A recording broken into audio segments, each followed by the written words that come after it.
Greetings YouTube, greetings everyone. And this week we will exclusively be discussing the shootings in, I believe the place is called Isla Vista, the Elliot Rodger shootings, shall we call them.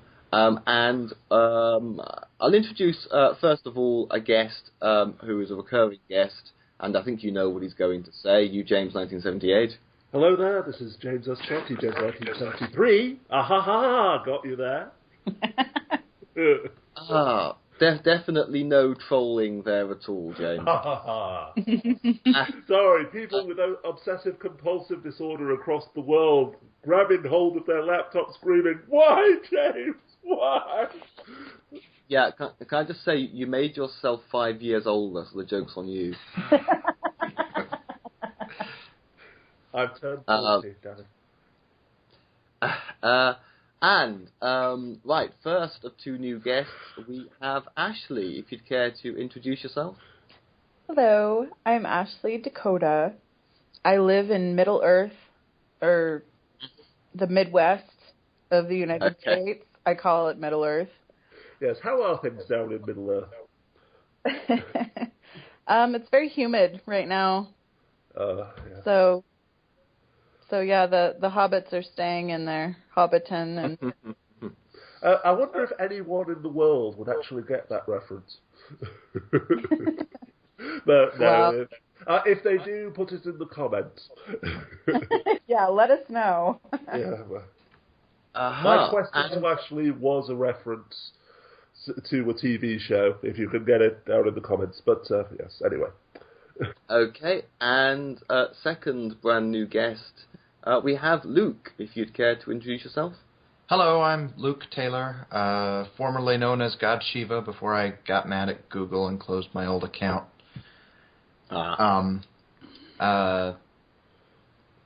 Let's see. I'm kind of an interesting guy. I like to stay in my house a lot and do math problems and programming for fun. Okay, don't worry, we're a very nerd-friendly show. Oh, yeah. Good.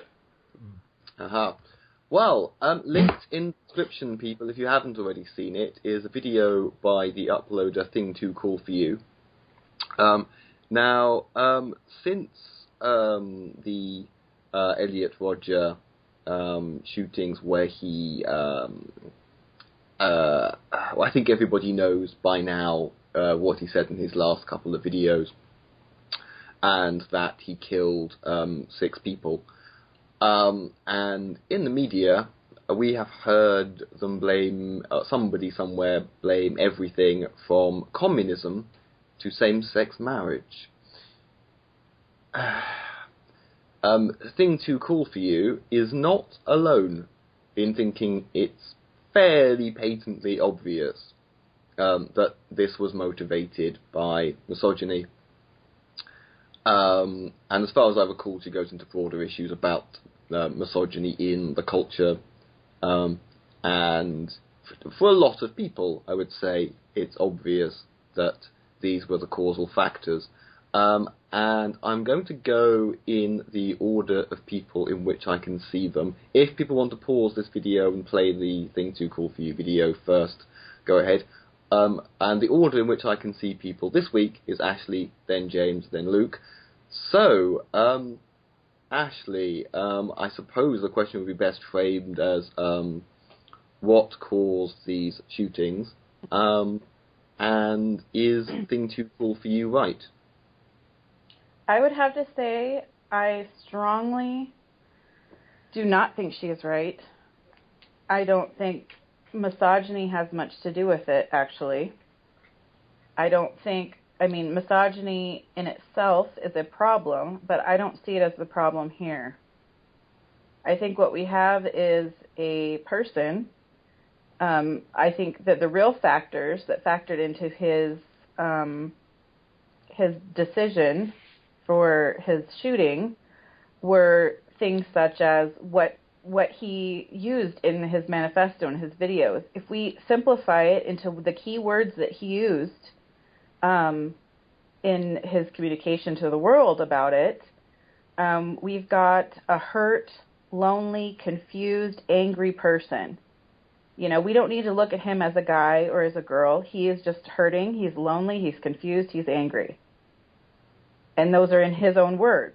You know, he talked about being painfully lonely, you know, and whether or not you want to take his literal words, which were deemed misogynistic, if you simplify it, the bottom line is he's just lonely. He's got a semi-wealthy, affluent family. His parents, like his dad was a director. Typically, those kind of parents, I mean, I'm not going to go too much into it, but they're absentee parents, you know. They allow TV to raise them and babysit them, and, you know, they just let him do whatever he wants to do instead of, you know, caring for his well-being. And then we've got loneliness, possible mental illness, but I think it's more typical human angst and confusion that, you know, typically leads to mental illness in a lot of cases, but doesn't necessarily need to be treated as such. I think putting labels like misogyny or a single lone psychotic individual is dangerous and disingenuous to ourselves and our natures. When we leave people like him isolated from the rest of society, like a toddler or a small child, they will express their emotions one way or another towards society at large. They're going to lash out hoping for attention and respect. Even if it's negative attention, they're finally getting what they actually want, which is love and inclusion. People like this, and we can all relate to it. We could all relate to someone like him because when we're overwhelmed with our feelings of hurting, loneliness, confusion, anger, we're not always able to articulate our emotions into simplistic terms. So someone like this guy is going to use obvious societal factors like misogyny and things to get his point across, to get people to listen to him. Because the bottom line here is he's a hurting person who is not getting what he needs as a person in this society. And I think if we were able to reach out more to individuals like this and not leave them so isolated to themselves, because what he really wanted was to not be alone. It didn't necessarily have to do with women. The bottom line was he felt alone as a person. If we address those issues, the other things like misogyny or whatever other labels you want to throw at it become moot points. Okay, and you, James, your thoughts? Not applying this directly to Ashley, however, this is a point, excuse me, with regard to wider society. Something that I've seen on Facebook quite prevalently over the course of the last week or so. If he was brown-skinned, then Elliot Rodger would have been a terrorist. If he was black-skinned, African-American, then he would have been a gangster and a thug, and the black community would have been responsible, hip-hop would have been responsible, but because he was quote-unquote white, okay, he's half Asian, but he looked white, ostensibly. As far as I can tell, he had no real Asian influence in his culture. Oh, poor him, his poor troubled background, his mental illness, if only we had reached out to him. Now, Ashley does make some very good, very strong points. However, the fact that we only really care about individual issues such as loneliness, isolation, etc., when the perpetrator of such violent atrocities is white or can be perceived or assumed to be white, is perhaps a part of the issue. And yes, with regards to any tragedy, any case in which a person loads a semi-automatic pistol, goes into a public place and starts shooting at random, from Columbine to the university shooting, I think that they blame that on Call of Duty. The Asian kid who was shown posing with 2 guns in his hands. Yes, the wider societal issues don't detract from the fact that, yes, whether they were mentally ill or not, in the case of Elliot Rodger, he was diagnosed with an autism spectrum disorder, no mental illness as far as I'm aware. But whether they were mentally ill or not, their own issues as individual people, which society fails to address, the fact that we do fail to reach out to them as individuals is the issue in each individual case. It's not like Elliot Rodger was a perfectly happy, normal 20-something kid until he went on the internet, saw a pickup artist forum or an extreme, rabid, misogynistic, anti-feminist video and said, okay, I'll go, hey, wait, blonde sluts are treating me like are friend-zoning me, I'll go out and kill them. It was his issue as an individual. But beyond that one individual case, the motivations, the factors which helped guide Elliot Rodgers on the path to mass murder, regardless of whether they were the actual driving force, the motivation, or not. These are serious issues. I did make a video pointing out that he was one malignant cell in a cancer which is spreading. He is perhaps the most extreme example of an attitude, of a belief, of an ideology, which, like Anders Breivik, being the one lone extreme example of right-wing nationalism, Islamophobia, and anti-cultural Marxism, anti-leftism, etc., can, in those individual cases, lead to mass murder. So, the point with Elliot Rodger and misogyny is that, yes, he was an angry, isolated, troubled 20-something with autism spectrum disorder, a lack of ability to interact with other people. To what extent, who really knows? But then he goes onto the internet, and all of these videos and posts and blogs and forums explaining how women take while men give. Women have all of the sexual power in our society. Feminism teaches women to use men as walking wallets, to friend zone them, to use the promise of sex to get whatever they desire and then turn them down cold. The term that a lot of MRAs, anti-feminists and pick-up artists throw around is hypergamy, another word for gold digging, only having relationships, giving sex to the alpha male, the richest, the most successful, the most powerful man, leaving the others down. And when you look at the of course, all teasing men with the promise of sex and then turning them down cold and then crying rape if they assert themselves. These are the arguments that anti-feminists, pick-up artists, and MRAs make all the time. Yes, they fucking do. MRAs who are commenting on this thread even now saying, "I've never heard that." So yes.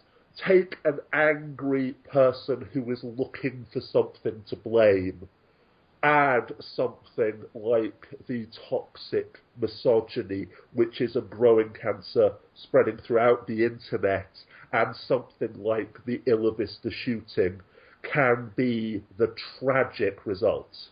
And Luke, your thoughts? Yeah, I think that we need to not fall into the same trap that society does of trying to find a single factor that motivates people to do things. Now, there may be a single factor that's the strongest motivating factor in anybody's actions, but... I assume that was taken as read. Again, one of the problems I have on YouTube, the fact that I don't give caveats that, yes, this was not necessarily the only factor, but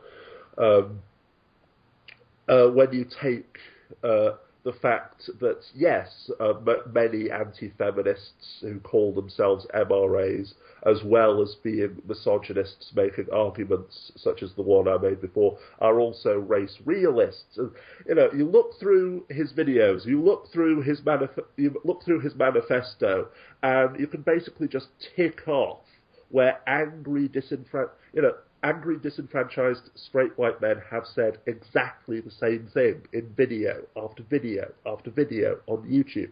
This is one of the major themes I've been exploring on my YouTube channel for the past several months now, up until finally I just decided, you are just disenfranchised straight white men who are angry at the world because the world is changing and you don't want it to change. But there were obviously factors. It's not that a voice for men or pick-up artist forums or gay marriage or communism or the fact that his dad worked on Game of Thrones was the cause. As I say, we must never forget, as Ashley pointed out, he was a lonely, damaged, isolated, angry teen 20-something, who just wanted love and acceptance. Excuse me, but also if he was a black kid or a Muslim kid, would anyone be saying that after his death that he was that this was the case? But okay, Luke, sorry, do you have anything more to say? Yes, I do. Excuse me. No problem. You'll have to forgive me. I didn't actually read his manifesto myself. I did get the Cliff Notes version, though, from the Amazing Atheist video. One thing that he did say that made him unique from other people, and he identified this at an early age, is that he was a very jealous person. And that wasn't just about girls. That was just jealous in general. He didn't want anybody to have things that he didn't personally have. He talked about even before he'd gone through puberty, being angry at other people. Now, I think that the notion that he was entitled to women came about both from the idea that women are commodified as opposed to themselves being humans, which I actually do perceive as misogyny, and then just a general sense of entitlement that he had just from expectations in his life. Now, whether that was innate or the result of the way he was raised, I can't really comment on that. But I would like to say that he did start to hate women based on them rejecting him or the perception of them rejecting him. I don't know to what extent they actually rejected him, since he didn't seem to pursue any of them. But then he went on from hating women to hating the idea of sex in general and wanted to destroy it from the world. Every time I've heard somebody mention that, they always act like that is extremely unusual for somebody to be denied sex and then want to destroy sex in general. That's not the feeling that I get, though, because it seems like people that hold themselves to a self-imposed standard of wanting to limit or reduce their own sexuality seem to want to destroy the ability for other people too.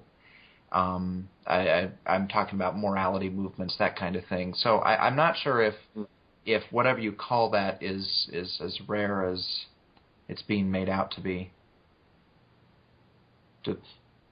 Yeah, I'm not. I kind of see your last point, which actually hadn't really occurred to me. I will say something that's come up a lot among the people who are trying to say that this definitely isn't about misogyny is he killed more men than he killed women. Yeah, but he killed men for the same motivation that he killed women. It doesn't disprove the claim that he's a misogynist just because most of his victims were men. It still came down to, the entitlement, I suppose, is the term.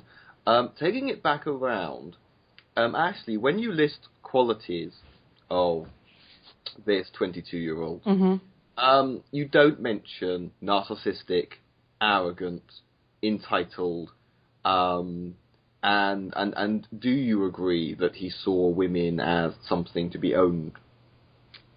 That's a good question. I mean, I could have just kept listing his overall qualities and attitudes, but I think, like I said before, if you just boil everything down into very simplistic terms, you're going to get the same thing. So, and like you, James, said, the autism deal just reinforces my point as to his inability to articulate, So although he's giving us these his motives via his manifesto or videos, I'm just, especially with his autism, I'm just really behooved to really believe his real motivation, what he's saying. Like, it's really the women. I'm really standing my ground that I just believe that he's unable to articulate his real feelings. And he's seeing, via Hollywood, via United States society culture, that it must be those things because I'm feeling this way, the way he feels lonely, confused, because we all have those root feelings. It's not always true though. Even for myself personally on things that I feel, I'll get too tired or too hungry and then things will just pile up and I'll be thinking it's this. Well, no, really it's the root causes. I'm just tired and hungry. It's not really that my friend's being mean to me or, everyone at work is conspiring against me. That's sure how it feels. And although maybe some of the actions of my coworkers would reinforce my point, the reality is that isn't really what it is. I'm just tired and hungry. He's just lonely, angry, scared, whatever. I mean, I really don't... I think that's how it is with everybody, even in hate groups, even with terrorists, even with whatever. We're going about wanting and needing the same things in different ways. But the reality of it all around the world, regardless of culture, regardless of societal, points, I think we all just want the same thing, but we go about it in different ways. And especially for someone with like an autism spectrum disorder or, young men in the United States today, they're confused. It's hard for them to articulate really what's going on in their own heads. So whether or not they want to say, well, I hate women, I don't buy that at all from my experience with other people in my lifetime. I mean, really, when you sit there and talk to them face to face and you get to the root of the problems, they want and need the same things that I do. They're just going about it the wrong way. Okay. Does anybody else have any brief final thoughts? Well, yes. If anyone can hear me, I was having some microphone problems. Can you hear me, Alex? I can hear you. Yeah, you sound good. Excuse me. Yes, Ashley, as I was saying before, in my own prolonged take on this, when you strip away all of the Illuminati and the feminist conspiracy and the anti-white conspiracy, etc., it's all just lonely, angry, straight white men who are terrified of change and want to be loved. But also the point that you made about American entertainment and society, beyond that, society in general. Elliot Rodger was shown through his dad's Hollywood lifestyle, through television, through movies, that you just be the handsome, rich, successful kid, and women automatically give themselves to you. What? Yes. I agree with you. I do agree with you on that. Because it's hard for someone like that who is, autistic or isolated to not see it that way because of the culture, Yes, so it's not a question of blaming. This is one of the most important videos which I've made and linked with regards to things like rape culture and society's responsibility when it comes to suicide and so forth. The vital distinction between responsibility and blame. Everyone at the moment is pointing their finger, blaming everything from communism to gay marriage, trying to in many cases, trying to use tragedies, as they always do, as to score propaganda points against the thing they hate. When the question is not blame, it is not a question of blaming the thing that we don't like or the thing that we want to get rid of. For the Illa Vista shooting or anything else, any other tragedy. It's a question of this kid was damaged. What did we as a society as a whole, what did we do, and more importantly, what could we have done differently? You see, and so yes, the fact that he was raised in a culture where white men, where strong, superior, handsome, rich white men are supposed to just automatically get the girl, to answer your question from earlier, Luke, he never pursued any woman. This was a point that Thing Too Cool for You raised. He never even talked to women. The fact that they didn't automatically throw themselves at him and were talking to other people were he perceived as being rejected. So yes, the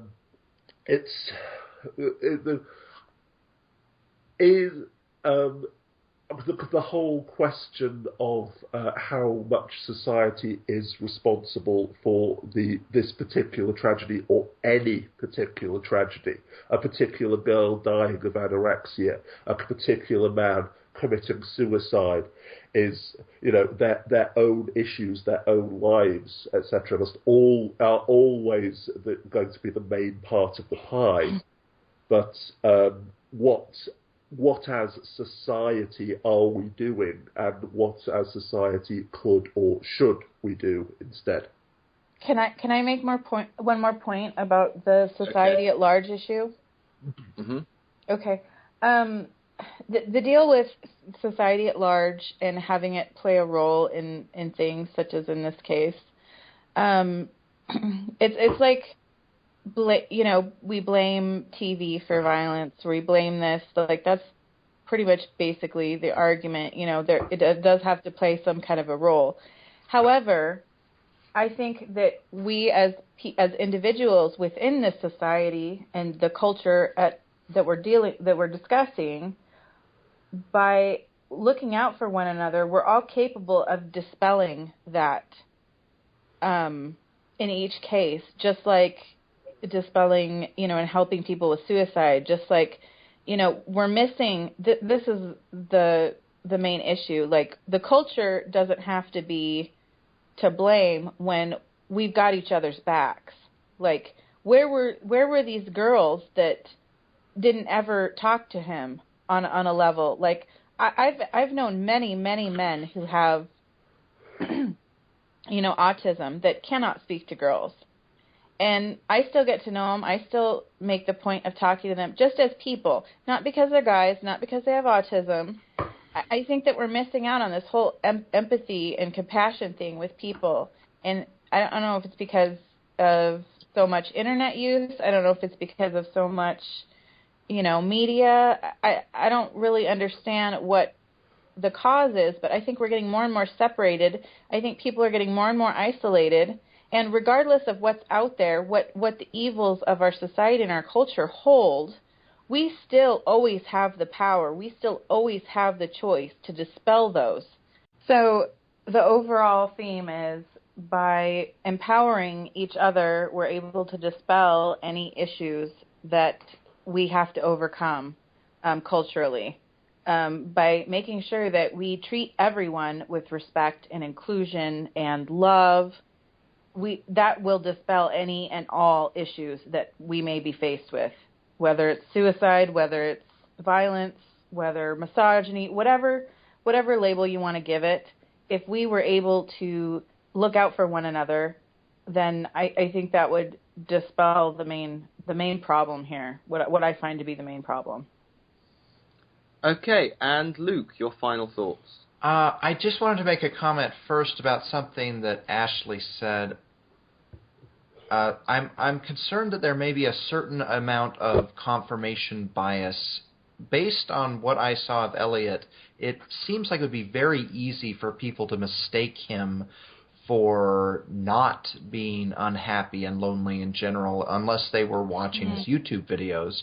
Mm-hmm. And I know you said you've gone out of your way to make friends with people, but you could make friends with and make a special effort with 5, 10, 100, 1,000 people.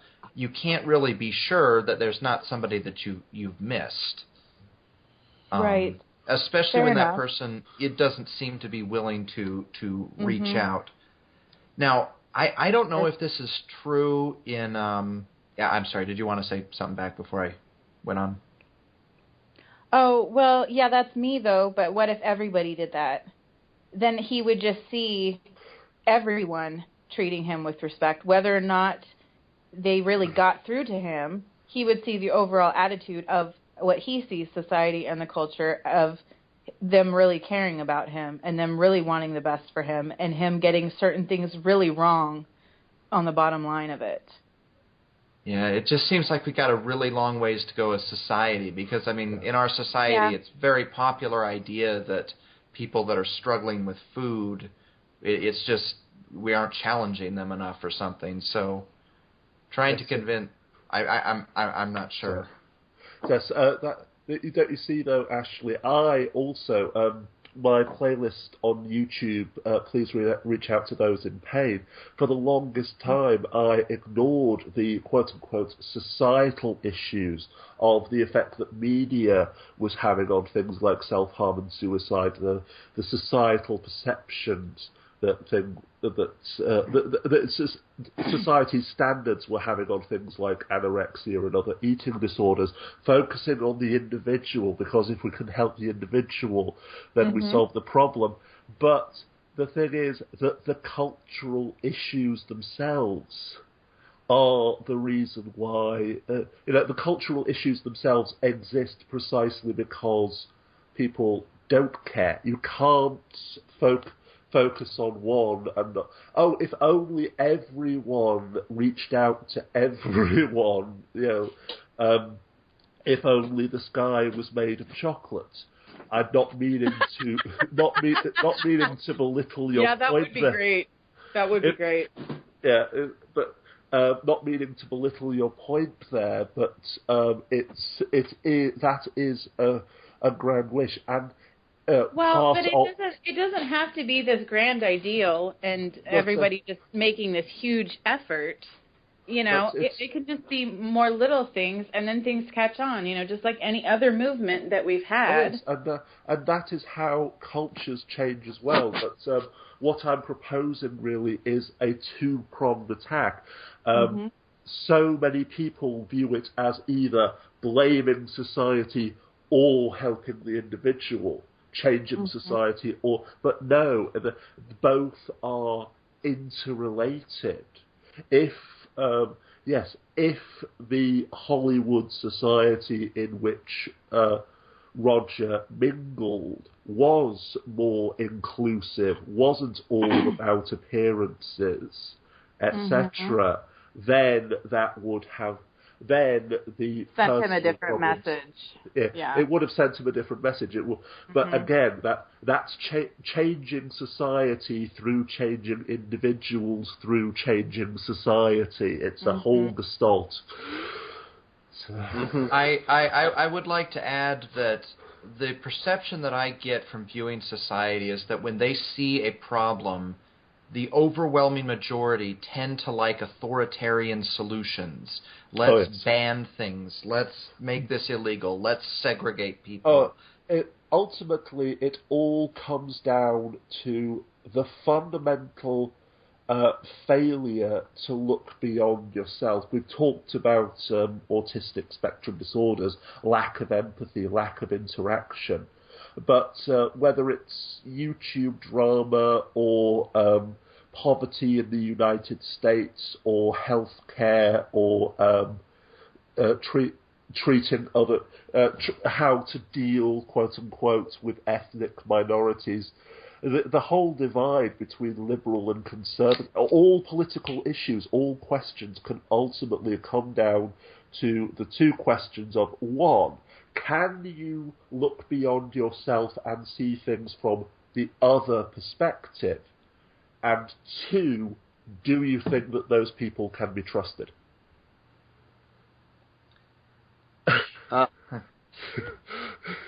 Okay, running out of time, so any reply to that, Luke?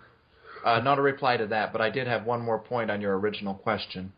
Okay. I do want to add that, and I don't know if this is true in the UK as much, but in America there is a strong subculture that believes that, you know, if a man, for example, catches his wife cheating on him, it is justified and normal, or at least understandable, to shoot both of them.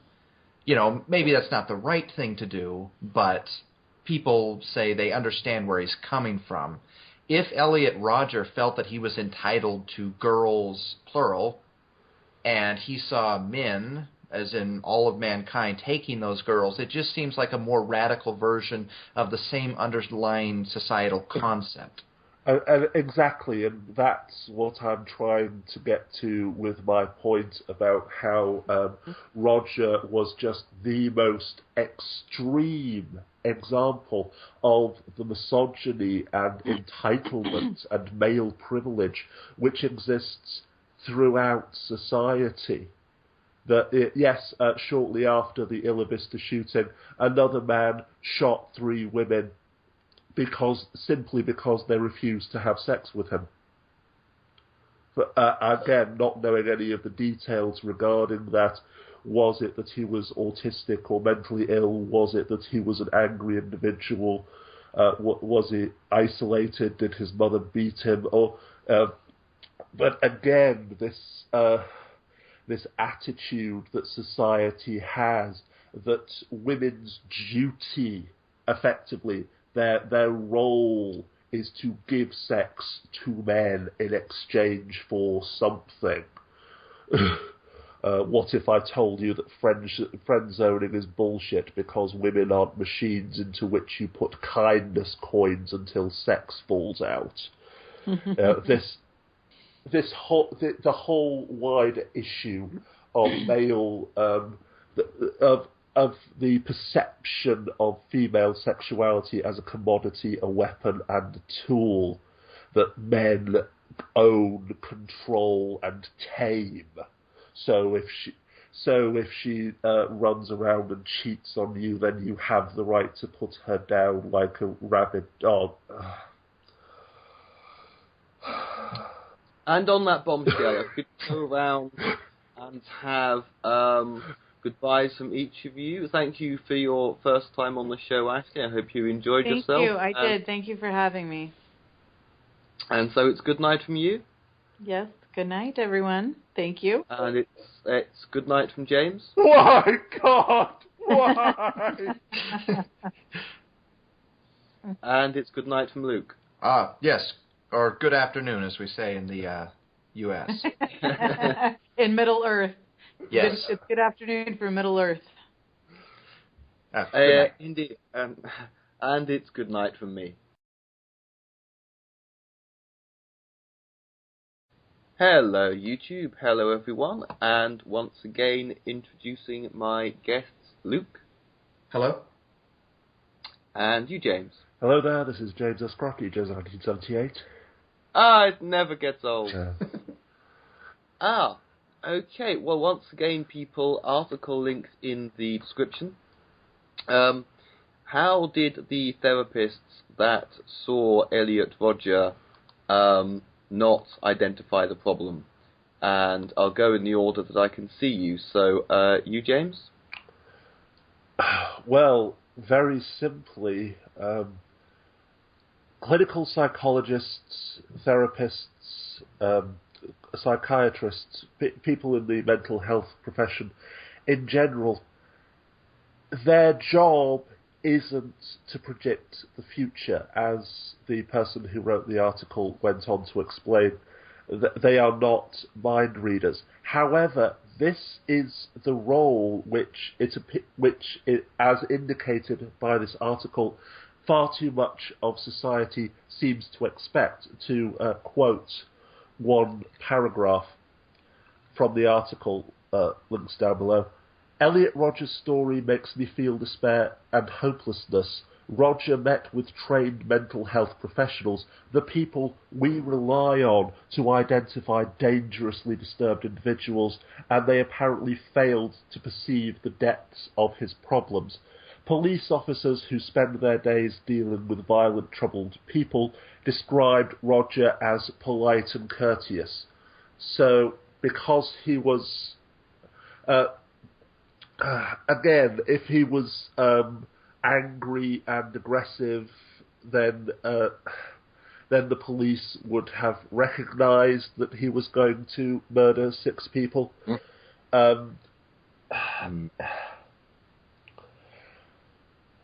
Something that I was talking about during the break, does the mental health profession exist to help people, or does it exist to protect us from dangerous nutters? And although the person who wrote the article went on to ask, can even a trained professional reliably distinguish a troubled person from a dangerous person, it does...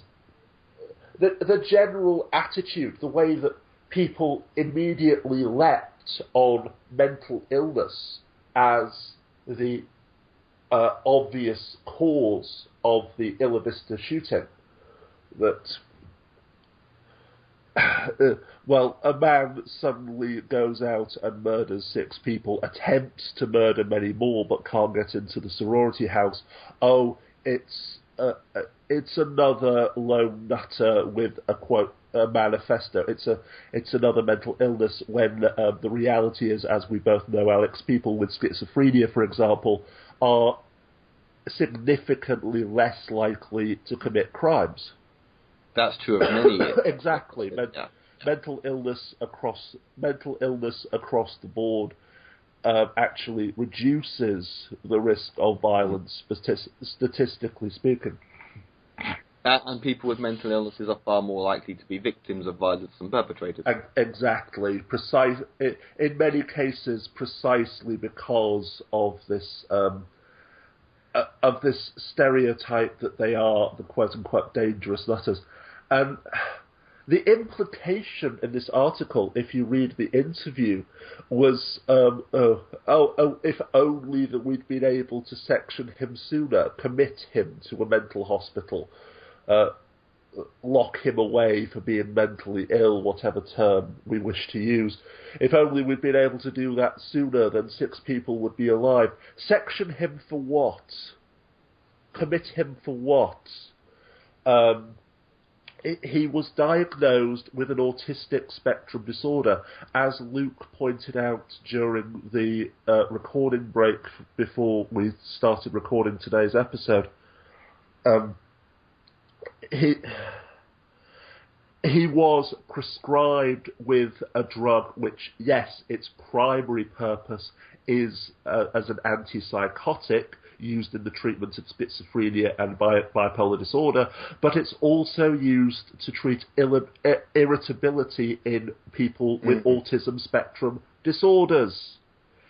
Just as antidepressants are used to treat anxiety disorders. For the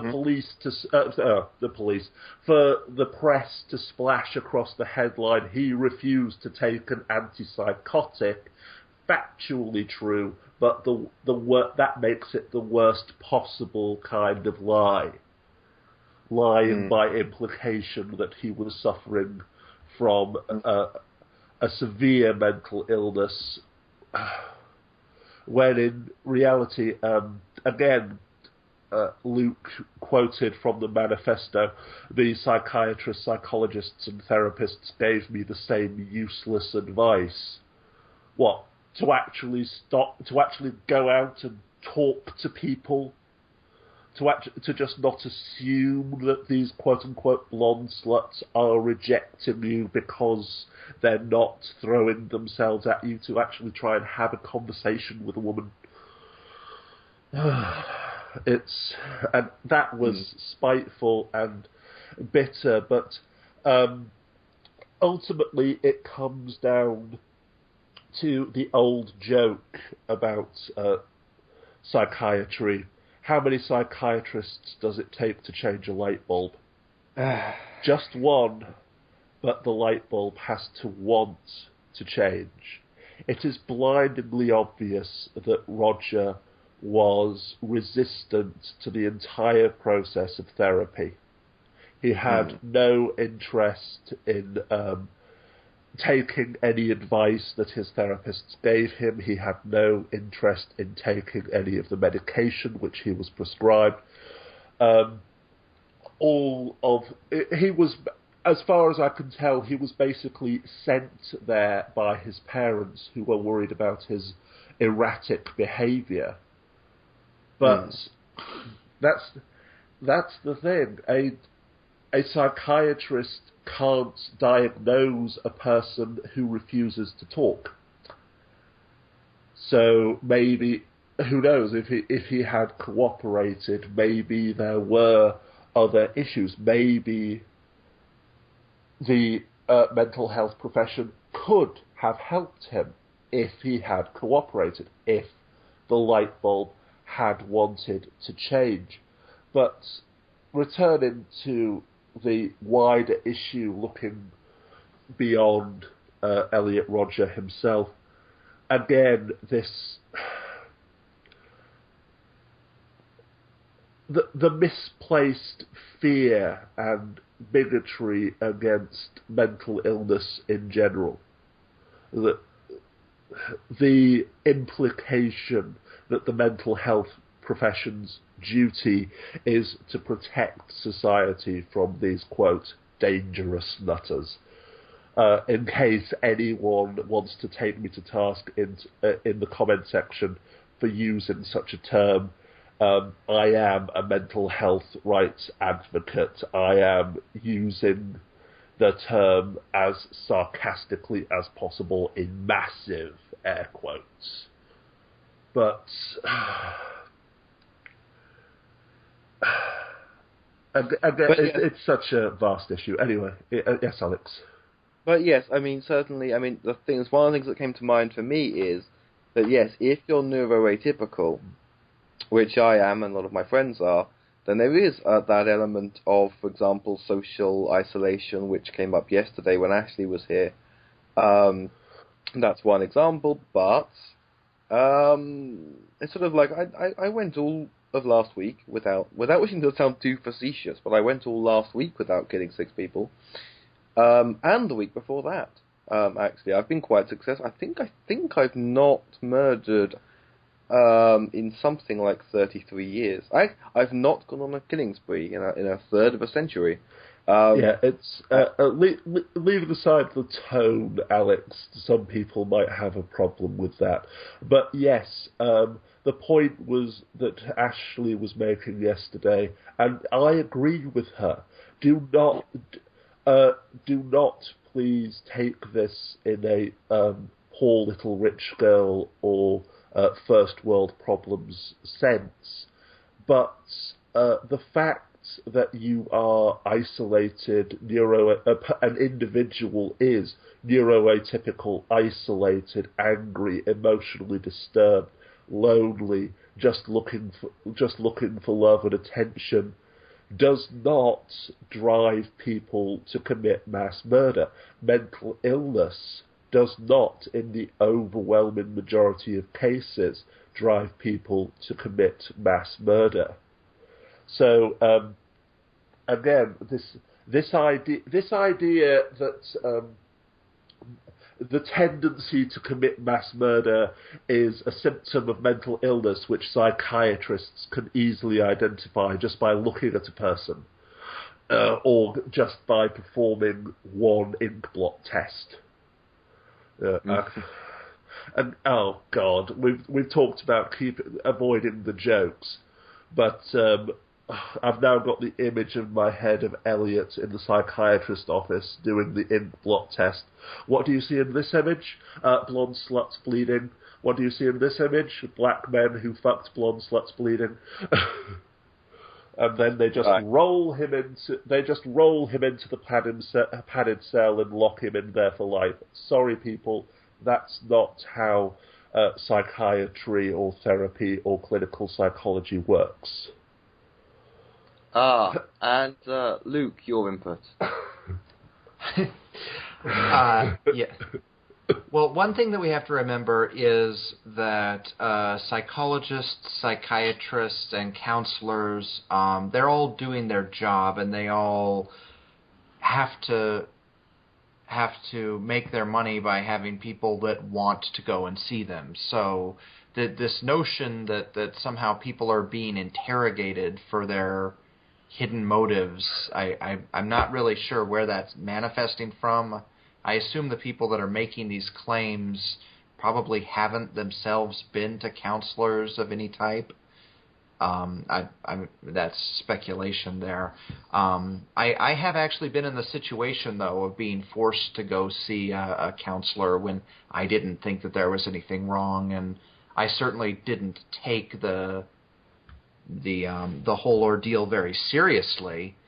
However, if I were harboring some desire to hurt another individual, the absolute last thing that I would do is make the counselor aware of that. Exactly.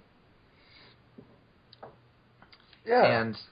And so it seems like the more determined somebody is, the less that they want to change, and the less that they're reaching out, the better they're going to be at hiding their true intentions.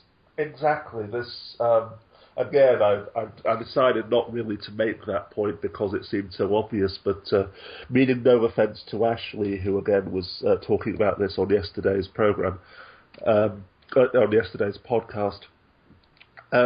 If people should have reached out to Elliot Rodger, well, it's obvious that he was as closed off as a clam with severe insecurity issues, that he just didn't want to talk. He went to therapists for years, a safe place where, okay, he wouldn't have talked about his desire to hurt or kill people, but he could have talked through his issues. And yes, maybe that wouldn't have changed anything if you're one of those people who thinks that therapy, just talking about your problems, doesn't help anything. But the resources were there. His family was concerned about him. Therapists, psychologists, and psychiatrists were there reaching out to him. He could have confided in someone. I believe American law states that everything is confidential as long as you are not planning to commit a crime. Again, if Elliot, this would probably have been years before Elliot planned the massacre.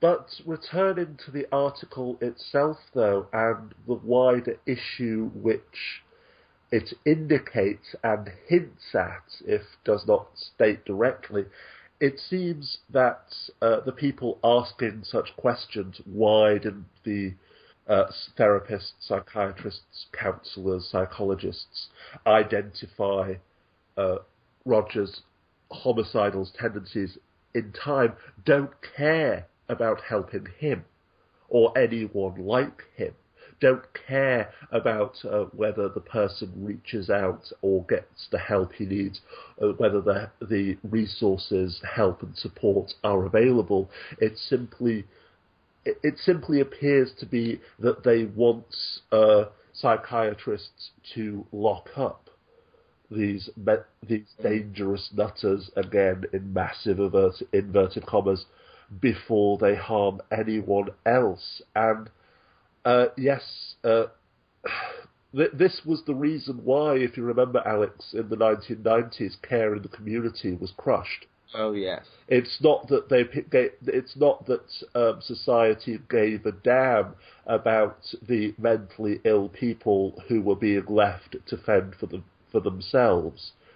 It was that society in general didn't want these dangerous nutters living next door to them, or anywhere except locked up in padded rooms. So it's just another example of how the again, bearing in mind the fact that to the best, as far as anyone can ever know, the fact that considering that he went to multiple psychiatrists, psychologists and therapists, Elliot Rodger was not mentally ill. Bearing that in mind, it does still seem... this case does still demonstrate the massive stigma surrounding mental illness. And this would appear to be a much more serious issue that will probably be with us for at least another century. And Luke, any reply? I am strongly concerned about any notion that we're not locking up enough people that are going and seeking help from counselors, psychologists, and psychiatrists. It seems like it's deeply ingrained in the American culture and reflected in our imprisonment rates that the solution is to lock up anybody who deviates from the norm. Oh, yes. What really concerns me is that like many policies like this, it could have exactly the opposite of the intended effect. Just because counselors didn't stop this massacre from happening doesn't mean that if people have, thoughts about killing people, but they knew that going to a psychologist or a psychiatrist could land them permanently in an institution, it doesn't mean that other massacres couldn't happen as a result of whatever's being proposed here. I guess, it sounds like the person who wrote this article wants psychologists and psychiatrists having people committed routinely. Oh, yeah. That's how I interpret it. Oh yes, it is the Republic of Sandals argument regarding BDSM, and this call to just label anyone as mentally ill or disturbed or whatever term you wish to use, and then to deny their rights. As you say, Luke, that will automatically drive people away from seeking help. But remember, we don't want to help them. We want to stamp out this. Well, all I know is that alcohol prohibition was one of society's great ideas. I say that in sarcasm, to cut down on crime, and the same thing with drug prohibition, and this notion that somebody in a suit somewhere can identify future criminals and we can lock them up ahead of time just seems like it doesn't work really well. They're already trying that. 9 out of 10 people in American prisons are either African American or Hispanic. They're trying because it just doesn't seem to work. Well, yeah, and I think that it's going to remain that way until we have a system like was presented in the movie Minority Report, where we can literally see the future. I think that I'm going to continue to have an issue with any kind of preemptively locking people up. If anything, I think we're doing it too much. Yes. And Sorry, go ahead, Alex. You, James, could this be your final thought? Again, I think I was just going to repeat myself. The purpose of committing, sectioning, whatever term you wish to use, is to treat the people in question who have been diagnosed with a mental illness, not as I berated in one video, old video on my channel, not locking someone up because a head teacher is angry because she sees fairies. Believes in fairies, should I say, not even sees them, that just made it, but believes in fairies. You lock them up for, you deny their freedom for the limited period while you provide treatment without their consent because they are, in the opinion of two professionals, not capable of giving consent. It is not a system to protect society from, again, quote-unquote, dangerous nutters. Seriously, people desperately need to learn and to understand more about the mental health system in their own countries across the world. Mental health in general. The ignorance of the issues involved here, fueled by fear, is a massive issue which reaches far beyond Elliot Rodger. Okay, and Luke, final thoughts? I think James said it all. Okay, so it's goodbye from James. May the great holy donkey forgive us all, because we know not what we do. And good night from Luke. Good night. I've got nothing. And it's good night from me. Happy Wednesday, YouTube. Happy Wednesday, everyone. And once again, I'd like to welcome Luke. Hello. And James. Hello there, this is James Escroft, EJ's 1978. And we kind of already have a discussion here. It's about that whole... It's a hashtag already, or it's several hashtags. I've made a video on it. James has made a video on it. The whole not all men thing. And we're taking this kind of from... In fact, I feel like I have enough to do a second video. And I've had some back and forth with James about this, and had a few comment wars, and it spilled over on Facebook, and it's a bit of a... But anyway, but we're going to take it from... originating, I suppose, from a comment, I gather, in a comment section from Luke, on the subject of... I think James's video was... why he doesn't say not all men or similar arguments. But anyway, so, Luke, I'll hand the floor over to you. Absolutely. I'd like to say that generally speaking, I didn't disagree with what you, James 1978, was saying in his video, Why I Never Say Not All Men. But he made a specific argument that discriminating against men based on this correlation between increased risk of violence was fundamentally different than other forms of bigotry, and I'm already wording this to obviously suit the fact that I disagree with him.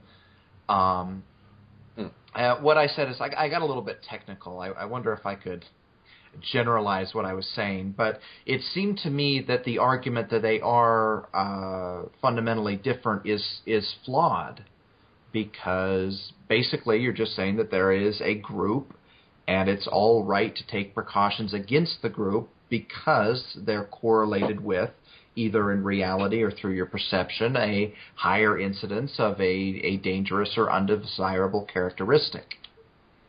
So, to refute that, to clarify my original argument.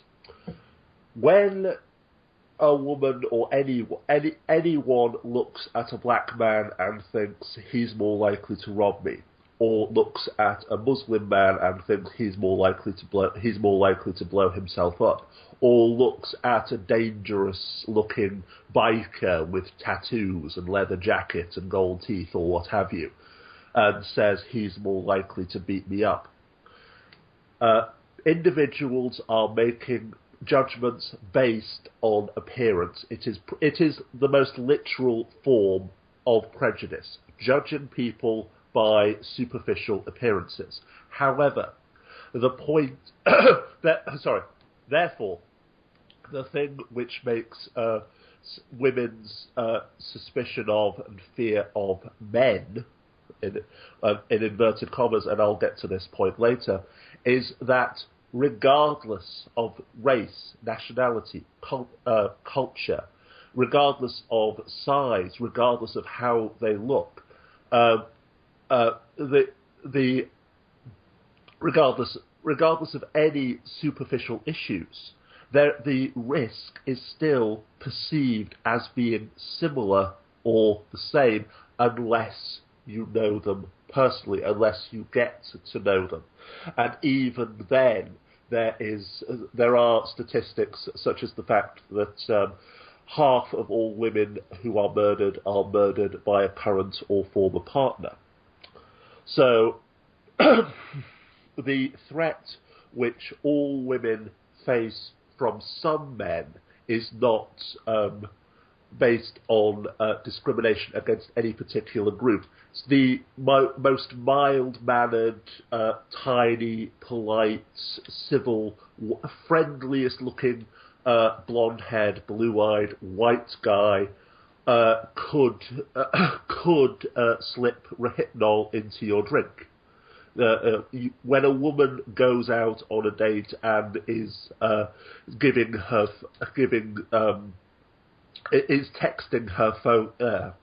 her friends to ensure that people know where they are, it's not because of the individual characteristics of the man. It is the fact that she is going out with a man. That when the person walking behind you late at night is a man, it doesn't matter what they look like, etc. It is just the correlation, the fact that you don't know what this guy is doing. Is he just walking to the bus, or is he going to attack me? So, first of all, I hope I've now explained that there is a distinct difference, that in one case it is specifically discriminating against people based on physical characteristics, in the other that it's not knowing what a rapist looks like or a potential attacker looks like. It could be anyone. The fact that men are mostly singled out, that is largely a matter of statistics. Yes, a woman can be a predator. A woman could attack you. A woman could rape you out of the blue. But unless you are a lesbian yourself or bisexual yourself visiting lesbian nightclubs, that's a woman could slip Rohypnol into your drink, but unless you're going to lesbian bars or nightclubs, it's not as likely to be an issue. Okay, now I was never saying that it was as likely to be an issue. No, excuse me, I was just saying why men are more suspected. Why it is an issue of women being more afraid of men. But the issue that I was trying to refute, though, was that taking precautions based on the assumption that because somebody belongs to a specific group is fundamentally the same argument as things that we decry as bigotry.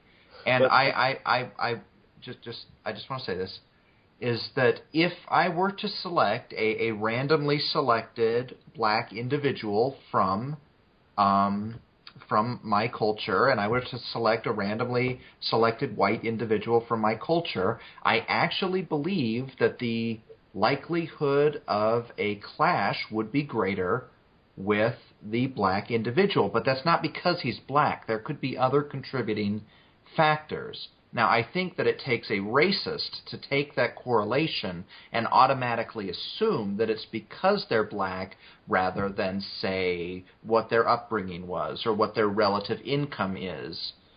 Because I'm not sure that if I took somebody of comparable incomes and backgrounds and worldviews that happen to be two different races, that you could make any kind of a distinction. Alex, the fundamental mistake you are making is, first of all, men are not any random group. You cannot compare Muslims as a group or black or African American men as a group to men. All men, everywhere. As I tried to explain in the previous statement, in my previous clarification, rebuttal, whatever term you wish to use, the possibility that the man you are with could slip a Rehypnol tab into your drink or get violent if you reject him or what have you is not significantly greater or lesser if you're with a black man, a white man, a Muslim,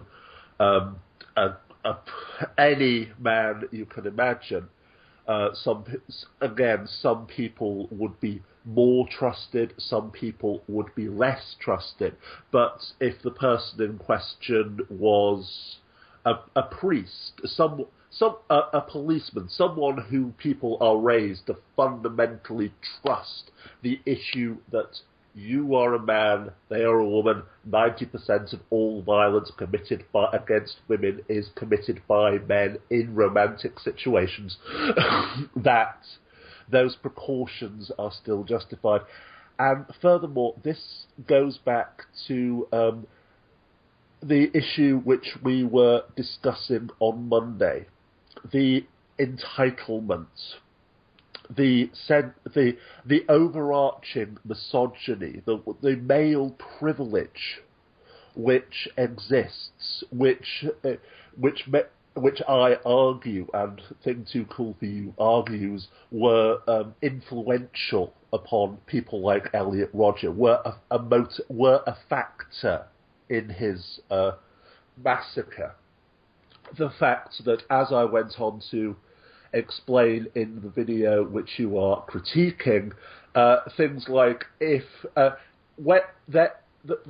things like the fact that there is no part of the world, no culture, no civilization, no society in which a single woman doesn't have to pretend that she has a boyfriend just to get the man who won't stop harassing her to leave her alone. But as one comment pointed out, though, even when you tell some men that you have a boyfriend, making up a lie just to get him to leave you alone, they still persist until another man comes up and says, "Oi, hands off her." This sense that women are property, the fact that when a woman is harassed, many people will believe, if not outright insist, that she should take it as a compliment.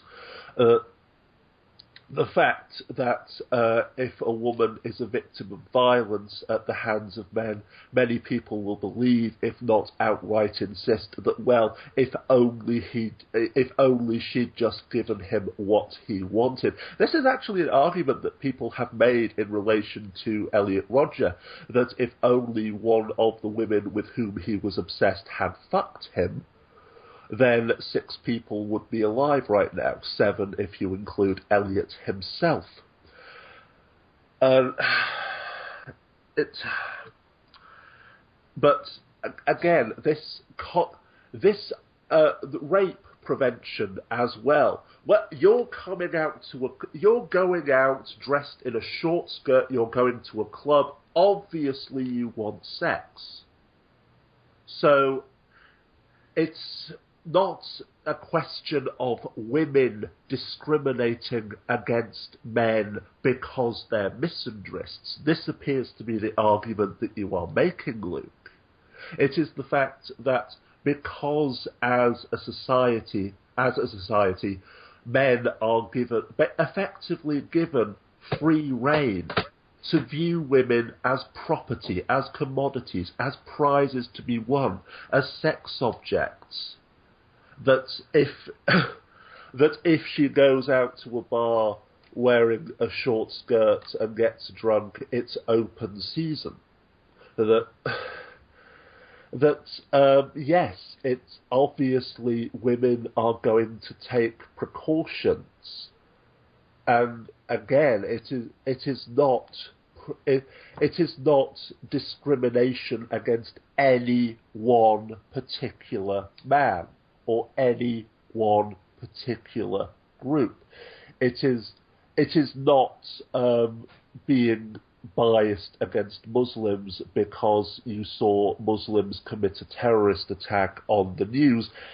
It is just the tragic result of the way that human society is across the entire world and has, for all intents and purposes, always been, for as long as human civilization has existed, the perception that men take sex and women give it. Okay, just to clarify, James misspoke just now, and it sounded like he was addressing me. He was, of course, addressing Luke. I may or may not chip in at some point. However, what you've been hearing is an exchange between James and Luke, where I am now going to hand the floor over to Luke to respond, repudiate, whichever word we're using. So, Luke, shoot. All right. Start with my repudiation. Or refudiation. Yeah, sorry. Anyways, it sounds like the implication that's being made here is that the greatest risk factor for violence and sexual assault towards women is the existence of men, which seems to me to be the very definition of misandry. Now, that would be a reasonable assertion to make if other factors didn't seem to play a role. I'm not familiar with any country in the world in which the rate of men is just radically reduced. Even in war-torn countries, I mean, it's not that big of a difference. However, I am familiar with various countries around the world that have radically different rates of violence towards women and sexual assaults, which I think lends to my notion that maybe there's some other factors at play here than what the gender of certain individuals is. Excuse me, Luke, did you miss the entire final section of my previous statement in which I stated directly that no, it is not the existence of men. It is the culture existing worldwide in which men are perceived to take sex from women, in which women who go out wearing a short skirt or get drunk are perceived as fair game. Well, you didn't want... This is the argument made by Thunderfoot and others in response to the Teach Men Not to Rape #meme, whatever you want to call it. That, you wanted it, you got it. If you didn't want to be raped, you should have stayed at home like a good little girl. The attitude of society, the culture in which we live, in which women are viewed as property, in which, as you said at the end of Monday's statements a couple of nights ago, that there is an attitude in the part of America in which you live, in which if a man catches his wife cheating with another man, it is permissible, it is understood if he shoots both of them. It is not merely the existence of men. It is not misandry. It is not discriminating against men because they have a penis, because they have a Y chromosome. It is this society, this objectification of women, this commoditization of women, which has existed in one form or another for as long as human civilization itself. And I do agree that aspect of culture is well, I think that it's a much bigger problem than men being in the culture. I'm saying that's my entire point, actually, is that it is a cultural problem, whether or not it's universal. I mean, I disagree that it is universal, but I think that it exists in different cultures to different extents. It seems to be better in Scandinavian countries, and socially conservative countries seem to be much worse. Well, precisely because in Scandinavian countries where feminism is prevalent, and many of the leading government officials are feminists, although this results in several backwards and utterly failed policies, such as the Swedish model regarding pornography, the result is treating feminism, the radical notion that women are human beings.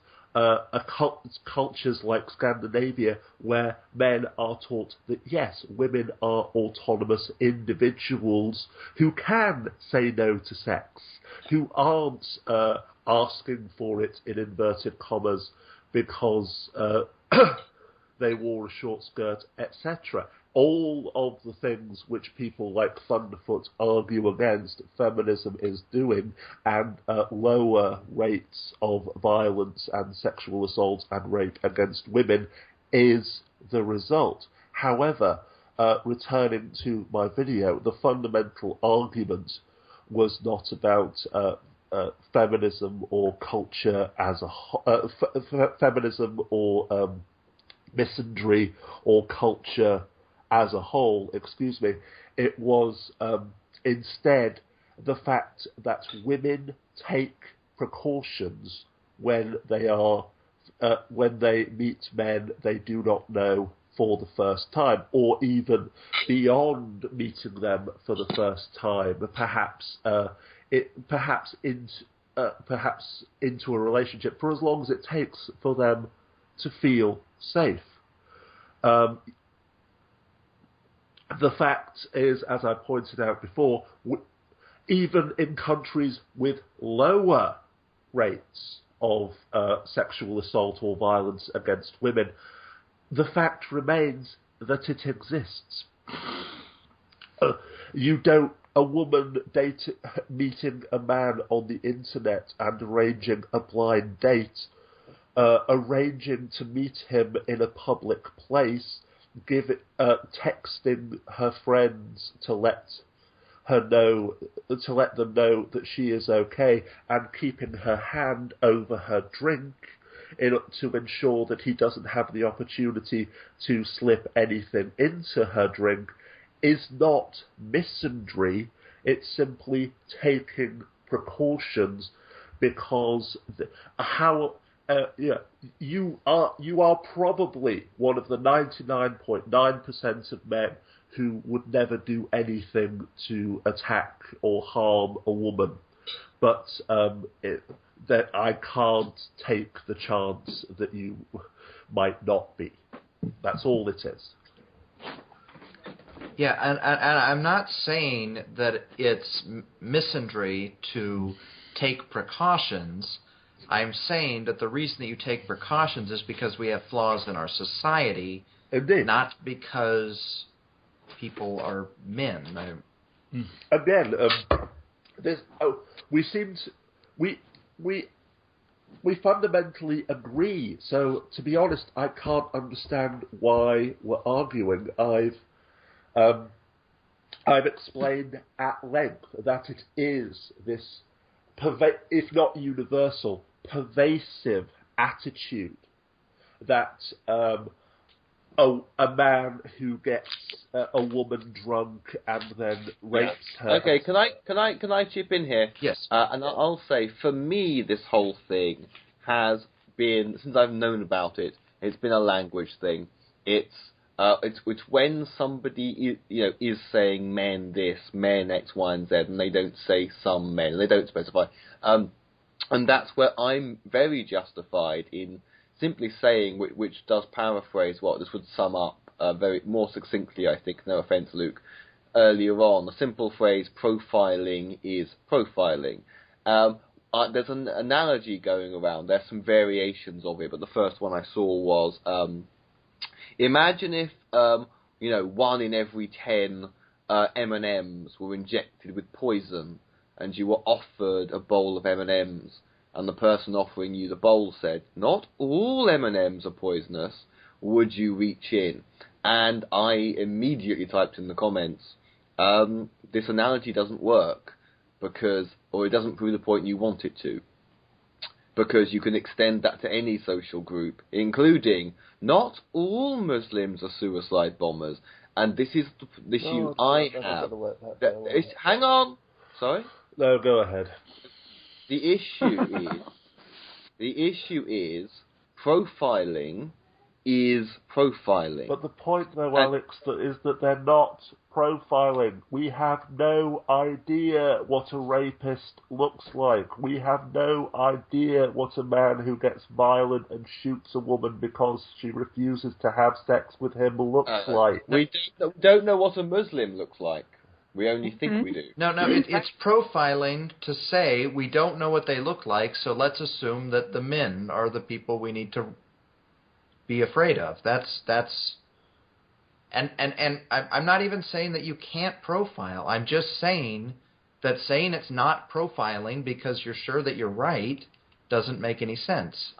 I did also have a second point to come to, which is the assumption there's so many causes out there and so many kinds of people. If I go out into the world where I live, I've got to be careful because some black guy might mug you, or if a black guy comes up to you, tries to sell you drugs, or you're on the bus, look out for the Muslim with the bag. And actually, my friend Diamond, Ashley might remember, has had some self-important bitch come up to her demanding to see the inside of her bag. And I'm sorry, James, the point that I'm coming to here is that feminists, saying you're a feminist doesn't make you special. Feminism isn't the one special magic wand, and that's what gets me. And I'm sorry, having to explain people, Ashley's back, so welcome, Ashley. Hello. Hi, guys. And actually, before, if people could hold their thoughts, Ashley, you are a barmaid, and you've encountered some individuals in your time. You've been here half of this conversation, but what feelings do you have to share on this? Well, I think I really appreciate where you're coming from, Alex, in that the whole profiling thing is, I lost my train of thought. What were you saying about the profiling thing? Oh. That you were arguing with James about, kind of. That profiling is profiling, that taking precautions because a man might rape you is no different from the... I didn't know. That's a straw man. I didn't say that of taking precautions. Oh, wait, I remember what I was going to say. Oh, I remember. It was, Alex, you said that it's all about communication, like how we Yeah. communicate the words or whatever. Like when you throw out different things, it's going to seem like, you know, something else, even though we're all wanting the same thing, even though we're all saying the same thing. It's just being articulated differently. I think my point was more that I didn't. It's the way that things are phrased. If I were to say right, that's what I'm. Yeah. Yeah. Okay. Yeah, because I mean, especially with the theist atheist debates, it's like with the video that I just made. It's like we all want the same thing. We're just wording it differently. All of this, but it's still profiling, but it's still bigotry. Are we talking about semantics here?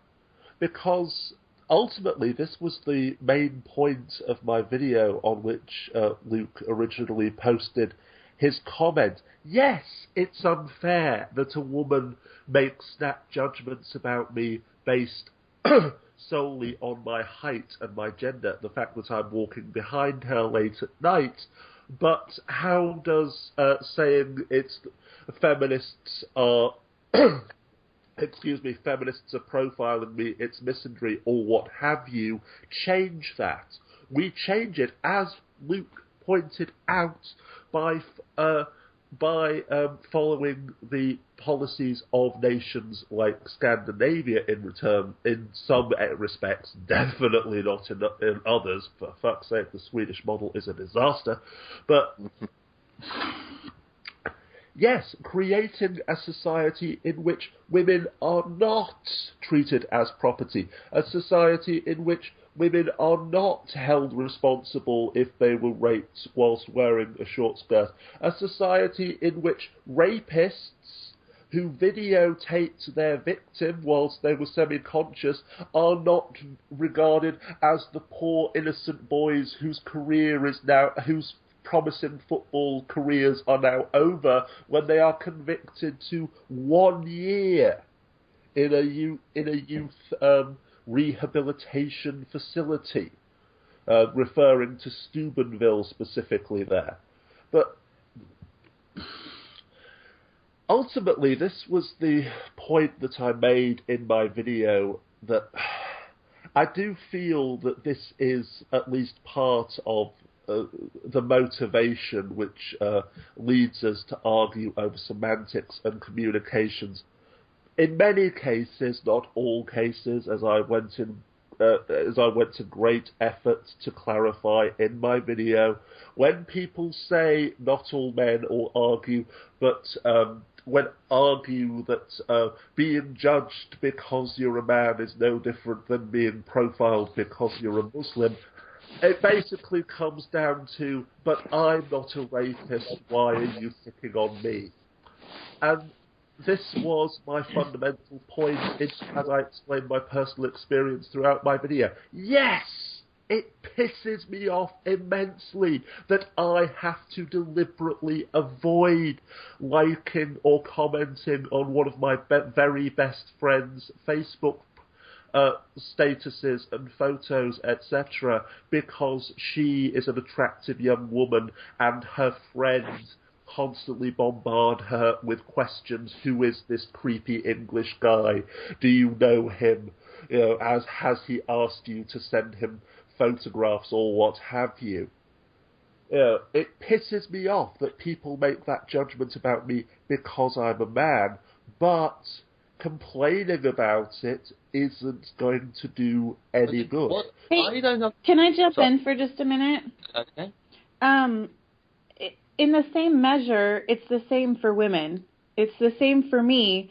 I have to be careful for certain things around men. Yeah. I mean,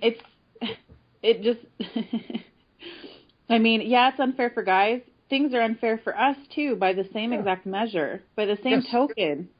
Having to be cautious. Well, no, I don't even mean that.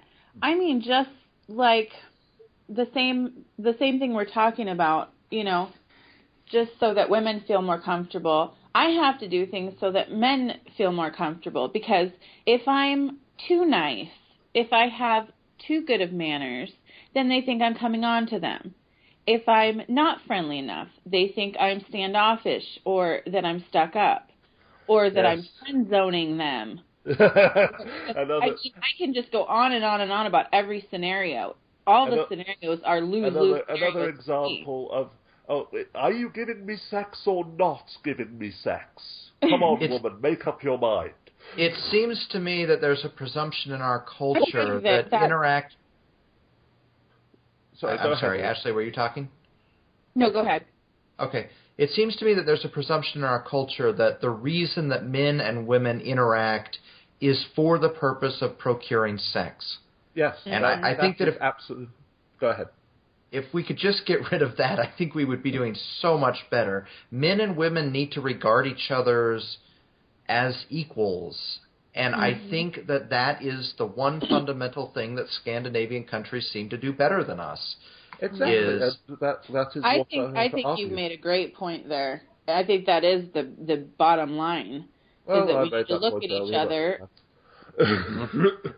We need to look at each other differently. I think we're both to blame on each side for that. Feminism, the radical notion that women are human beings. What, you mean this woman wearing a short skirt and looking incredibly attractive is talking to me for some other reason than to procure sex? I might just like her. She might just like me as a friend, and no, that's not friend zoning. What madness is this? I know. When I moved here, I mean, I've dated a few people here in town, since I've moved here to the Midwest. And there was literally a lot of talk when there were several guys who asked me out, and I turned them down. And there was this huge talk around town that, well, why doesn't she like me? What's wrong with me? She dated this guy. Why am I different? Why am I, she needs to give us all a chance. Is literally what they said. And you must have moved to a really small town. I did. It is a really small town. But that was the common attitude for most of the guys. And it still pervades now. They think that they should all just have a right to, why don't I like them? And it's not necessarily just for sex. I mean, they're lonely. They want company. They want a female company. And I constantly am saying to them, what you're saying to me is, I'm not good enough to just be your friend. I don't have a good enough personality alone without me, making out with you or doing anything sexual. Like, that's really all you want. That's what you're saying. And when I voice that to them, they're like, then they're like, oh, you're right, But they don't really get that. And I'm like, it's extremely offensive by saying that me standing alone as just your friend, I'm an awesome friend. Like, me as your friend is going to kick ass over me being your girlfriend. I'm going to be a way better friend than I would ever be as your girlfriend. Yeah. And friendship tends to last a lot longer. I just make all these points and they're like, oh, I didn't think about it like that. Dare I raise the whole dance video issue, Alex? I thought you already did. No. That was separate. Just having this one issue, but yes, I have. Yes, but the fact, as Alex was saying, Luke again, I did it again there. But as Luke was saying, that any interaction between a man and a woman or a man and a girl is assumed to be sexual. That is the primary motivating cause. Yes. So, again, I just can't talk to people. I can't comment on people's videos because they are great dancers or because they are great musicians. I can't be friends with young women on Facebook because they are interesting, fun, and slightly insane.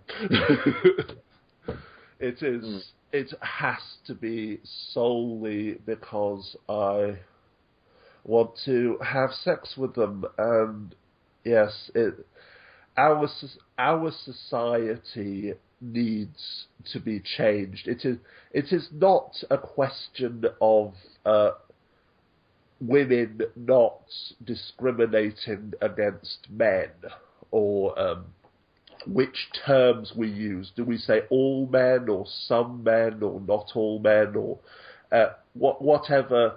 It's not about arguing on the internet. It is about following Scandinavia's example in this regard and accepting the radical notion that women are people.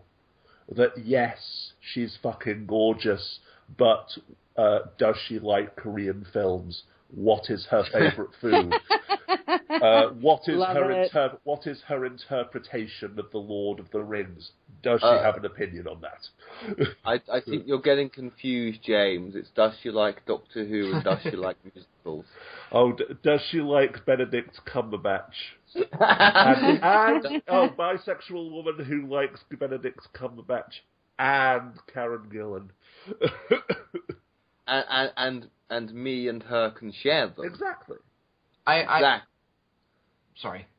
I just wanted to say that I've actually been in this situation where somebody's husband insisted that their wife stop communicating with me because he was convinced that the only reason that we would be communicating is, I don't know, to pursue having an affair or something. What I think, though, that people don't realize when they acquiesce to that type of thinking, like it sounds like your friend did, it's just easier to tell you to bugger off than to tell her friends or whoever that they're wrong. It's not even a question of telling me to bugger off. It's just asking me not to comment because she just can't keep telling it. I've known him for years. He's one of my best friends. We've supported each other on YouTube.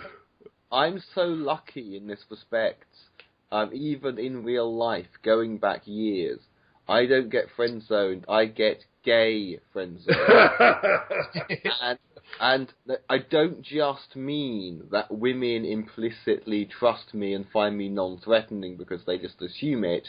I mean their boyfriends and husbands don't. My mate Kate and I have fallen asleep together on the sofa bed watching videos or DVDs. And the husband, and this was a couple of years ago, but he'd just walk in and like, hello, got some coffee.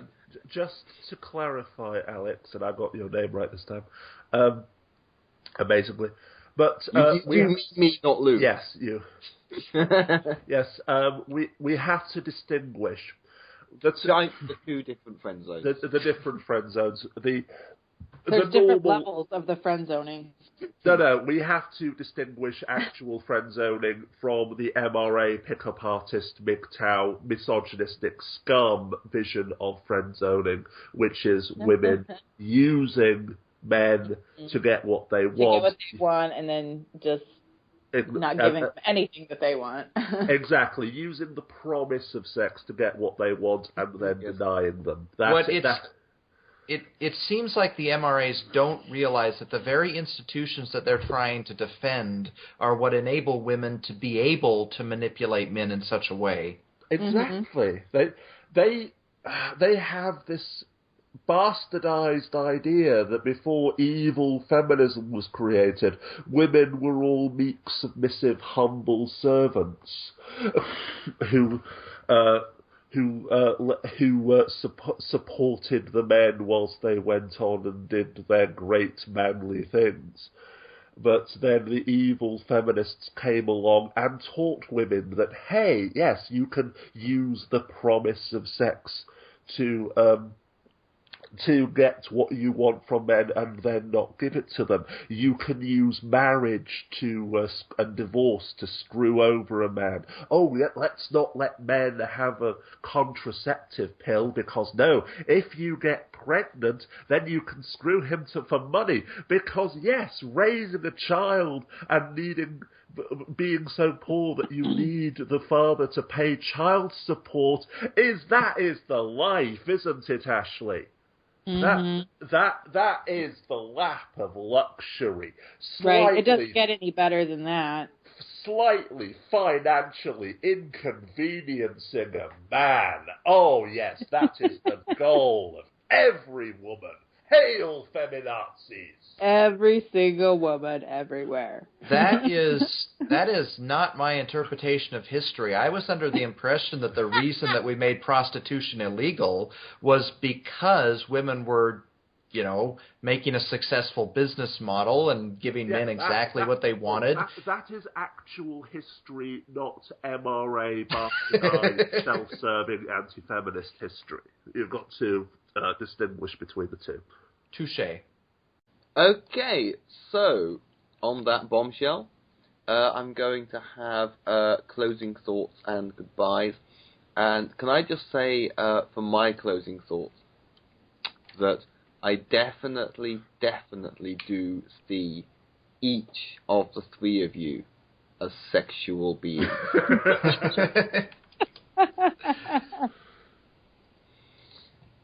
And I love honesty.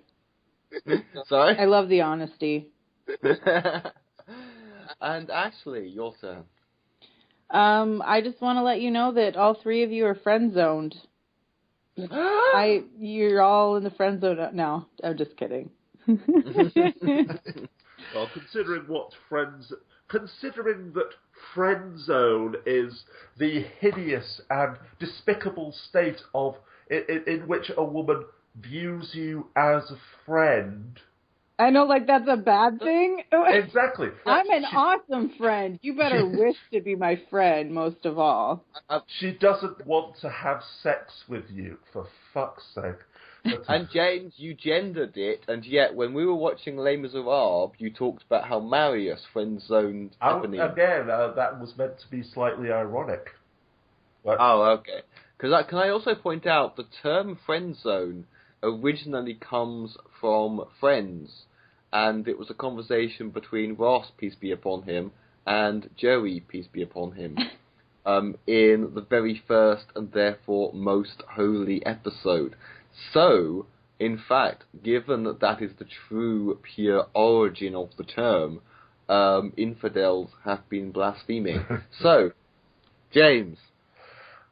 Yes, I hope that all three of us agree on the fundamental issue, and that, as you said, Alex, it is basically a matter of language and miscommunication. And I would say good night, but feminazis stole my ice cream.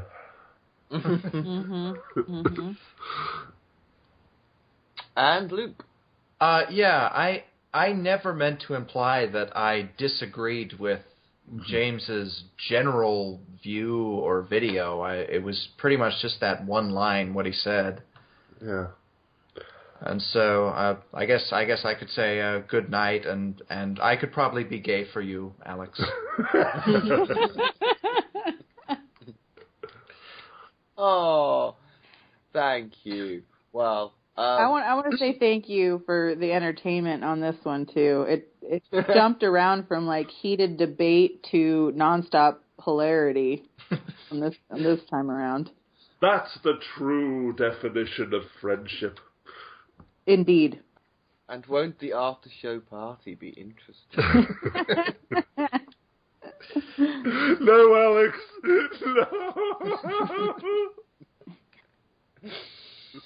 No! Just watch your drink, because I am a guy. Yeah. I've got my hand over my glass here. Oh, Lord. And it's good night from me.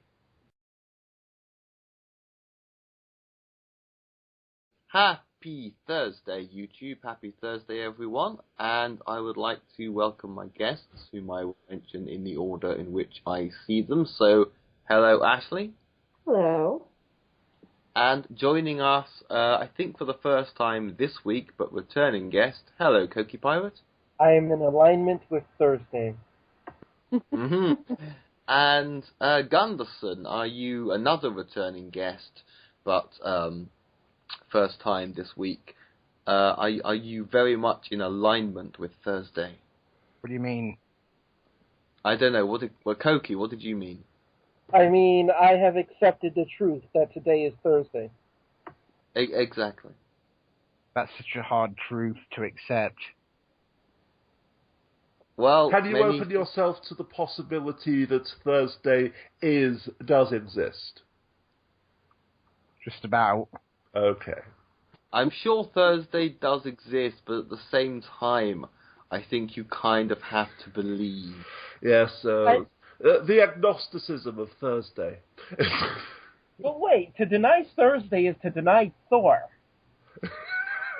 Can I get a definition of exactly what Thursday is first before I...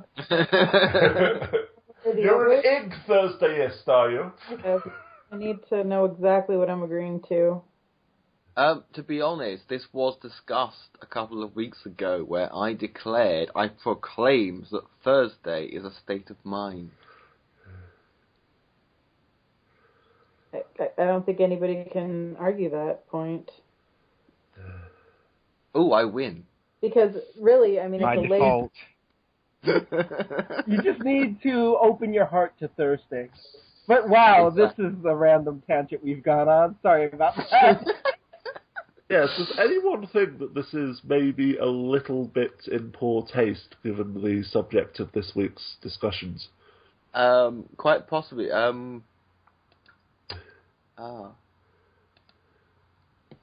Well, hello, Ashley, are you there?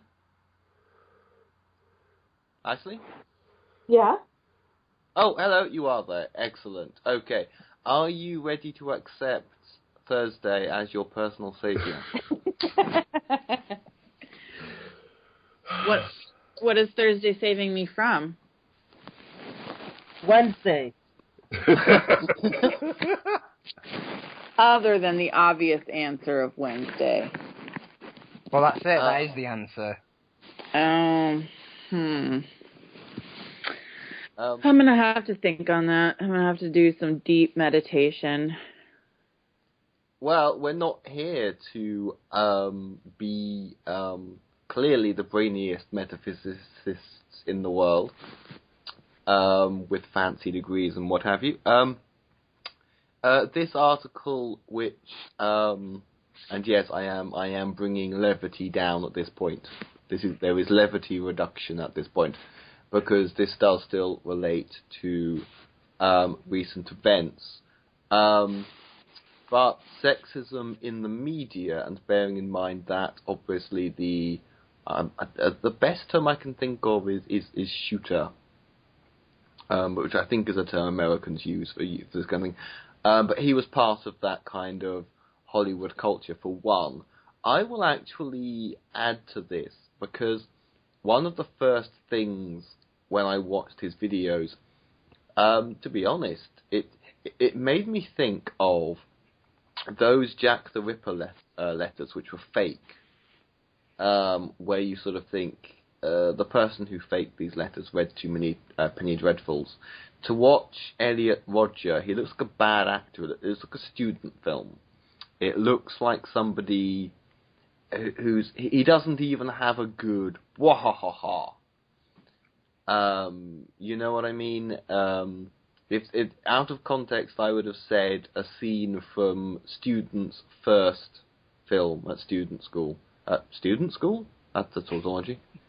Student. Film school.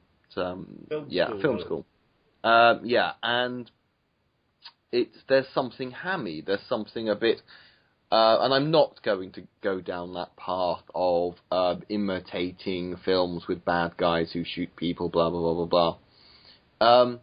But in terms of film, in terms of our culture, our whole media culture, I would say this could be a factor. And even if this isn't necessarily the right catalyst for us to look at this issue, it's still a serious problem. So I'm going to go around in the order I can see. The order I can see is Ashley, you, James, Cookie Pirate, then Gunderson. So, Ashley, your thoughts? Well, I did watch part of his video, before we started recording. And I can see where that's coming from about, the media and how it could be perceived as him being very poorly theatrical. However, taking into account his autism and the fact that he was very withdrawn, that kind of video could have easily been, I mean, I've seen other quote-unquote shooters, as we're calling them, of videos, and it was very similar. Or even other violent young people ranting. And it's very withdrawn, it's very cold. It's what's missing there, and why we think it's very theatrical and withdrawn, is because it's very cold. You know, they don't feel connected. And that's where we're getting this, you know, Hollywood themed video. It's not much different than other videos like it that I've seen, and they're definitely not in that Hollywood, you know, society. I just don't buy it that it's necessarily that. I mean, I suppose it could be he was trying to be theatrical, but I think he was just proving just how disconnected he was from society. I mean, the key words and phrases that he used throughout the whole thing was that he was suffering, and nobody seemed to care. He felt like nobody understood him, you know. And we get this dry, you know, very cold and withdrawn video that was probably a long time coming. You know, he was probably all out of emotion by then. With a lot of situations, you know, where you work yourself up to something, you get to the point where you're just numb. But he still wanted to communicate everything, but it came across as numb, you know, like not even worthy of really taking seriously because there was no emotion to it. Okay, and James? Well, first of all, addressing Elliot's video, yes, obviously meaning no offence to any neuroatypical people, this is not necessarily indicative of the whole group or the norm amongst neuroatypical people. But when people do have autism spectrum disorders, the lack of ability to interact, the lack of ability to feel empathy can lead to acting, literally just copying what other people do. Because they don't know any different. They can't they can't fake it.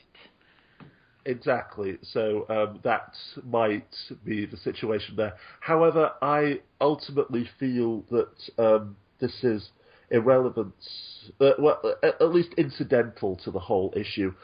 First of all, to the person who wrote the article, he was not mentally ill. We spent an entire segment discussing this at length. He was neuroatypical. He was never diagnosed with any form of mental illness. So the antipsychotics that he took were prescribed to treat, were prescribed because he was an irritable person with an autistic spectrum disorder, and the antipsychotic treated was prescribed, could also be used as a treatment for irritable autistics. It's the same as antidepressants being used to treat anxiety disorders. But the whole issue of the media, which the sexism and the macho culture of the media and society as a whole, this goes into what Ashley, Luke and I were discussing a couple of days ago. How, yes, he was, Elliot was an isolated, angry, troubled, emotionally damaged, lonely, hurt teenager. 20-something. Or yeah, he's 22. He was 22. 22, but sounded very teenage. Exactly. Yes, he did. Yeah. I when you think you see a person like that, and your immediate thought is troubled teen. But still, how did society influence and guide him on the path towards being a mass murderer, a shooter, a person who killed 6 people? And although the person who wrote the article makes it in the worst possible way, in my opinion, from my perspective, simply using the Isla Vista tragedy as an excuse to simply raise the same old feminist talking points of sexism in the media, macho action films, the hero getting the girl, the Bechdel test, etc. That is an issue which, as a society, we have to discuss. Regardless of whether they end up committing a shooting and killing 6 people or end up working at McDonald's, generations now have been raised on the idea that the hero kills the bad guy and gets the girl. The standard model of sexuality in films and in television, especially Hollywood films and television, is the alpha male. The classic image of Captain Kirk laughing on the set of Star Trek, the original series. The meme, I'm sorry, I can't hear you over the sound of how awesome I am. The way that he described himself in his final video before the shooting as the true alpha male, resenting women because they did not see his awesomeness. They did not automatically throw themselves at him. In his mind, in his isolated, emotionally troubled, lonely, angry mind, he was doing everything that society demanded of him. He was handsome, he was rich, he was the son of a film producer. Women were supposed to be throwing themselves at his feet, and yet they were ignoring him in favour of, quote, ugly black people. You know, the descendants of slaves, naturally inferior when he was descended from British royalty. So, this idea that, yes, women are prizes, are commodities to be purchased or prizes to be won, this is a serious issue which will continue to exist long after, unfortunately, the Isla Vista tragedy has been forgotten. So, Koki Pirate, your thoughts? Well, I think that it's interesting that they brought up, expectations that the media gives us because, Elliot mentioned college, and he had certain expectations, and obviously all these expectations, we don't know how much of it is just cultural memes that operate independently of television and how much of it is due to the movies, which show college as this very festive, very sex-fueled sort of period in people's lives. So people certainly go into it with that expectation.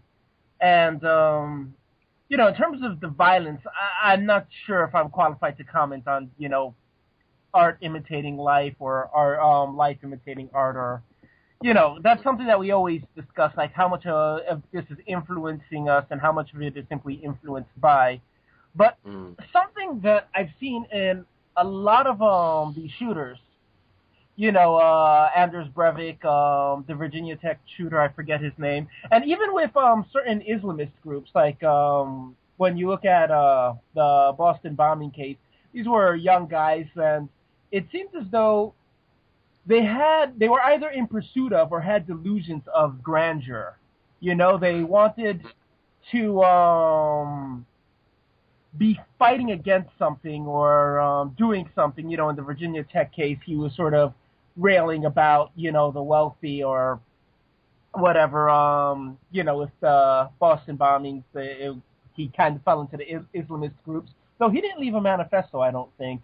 Anders Breivik, you know, is communism and multiculturalism and all that. In this case, you know, I'm not sure if it's the message itself as much as he feels as though he wants to communicate that he's doing this because there's some sort of fundamental wrong in society that he needs to fix.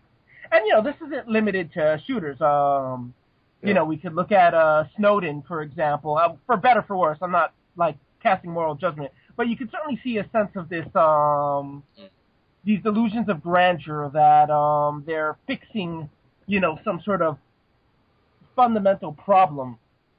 And I think it has something to do with, like, that phase in your life, which I guess I'm not sure if I'm in or if I've passed, but there's certainly a range that you feel as though your life should mean something, that you should be doing something, that you should go out there and be saving the world or curing cancer, or, you know, as Fight Club put it, we were all told that we were going to be rock stars and movie stars, or rock gods or movie stars.